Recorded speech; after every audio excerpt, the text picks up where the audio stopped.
What is content? Talked about it. It's a buzzword now. It's always been here. It's always, again, that's how Bill Shakespeare's, got people to come to his plays. He had great content. Content is text. It can be photos. It can be quotes. It can be a link. It can be audio. It can be video. You need to start listening.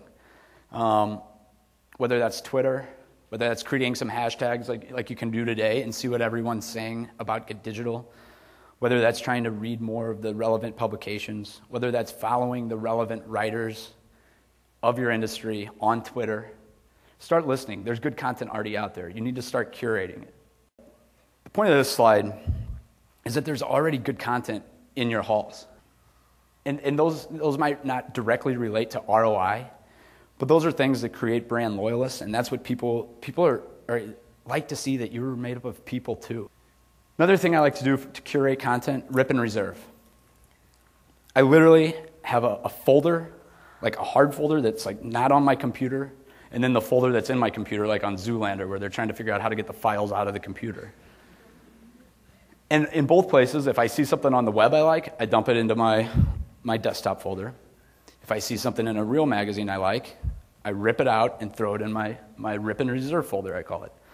80% of the stuff that's in there, I'll come back and look, and it'll be stuff that I can use. Now, there'll be a few things I'll rip out, and I'm like, I don't even know what I was thinking. But there's a blog post idea, there's a tweet idea, there's an author that you need to start connecting with that you're going to find as you go through those folders. So that's one thing I use. How I create original content, I think about what people have asked me. What are common questions I get? What's in my inbox that I could answer, that I could turn into content? I keep a literal little written notebook that I keep these ideas in. Now, you can use Google Docs, obviously. You can use Microsoft Word. However, you can use a scratch pad, whatever. But as I think about questions I get, I might come back from a pitch, and I found that they're looking at another agency who I know can't deliver the same level of work as what we want to deliver. And so maybe it makes sense to write a blog post or about accountability. What to look for in a digital marketing agency. Accountability, access to the team. Are you going to get to sit down with the guys who are running your business? Or are you going to just meet with the higher-ups and then they're going to pass it on to somebody else? Creativity, tech savvy, etc. Or maybe there's a post about powerful writing in 140 characters or less. Or maybe better, maybe it's 140 words on 140 characters or less. So the point is I think just in driving from here back to your house or office or wherever you go, I bet you can come up with 5 ideas for good blog posts. Stress a single point opposed to 10. We've all seen them. I'm guilty of them. I wrote one last week. The top 5 reasons for this, or the top things to look for in a tagline, the top 4 things. That's great.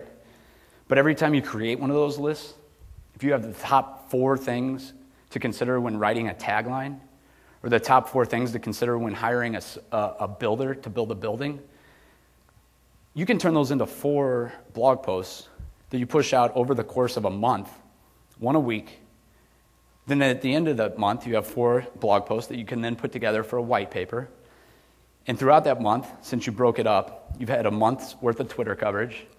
You probably have a more engaged audience because you're not throwing too much at them. You're throwing a little at them at once.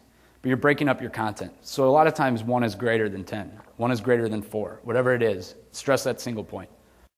How can you trust employees with social media access? How can you give people access to these things? How can I trust them with my online footprint?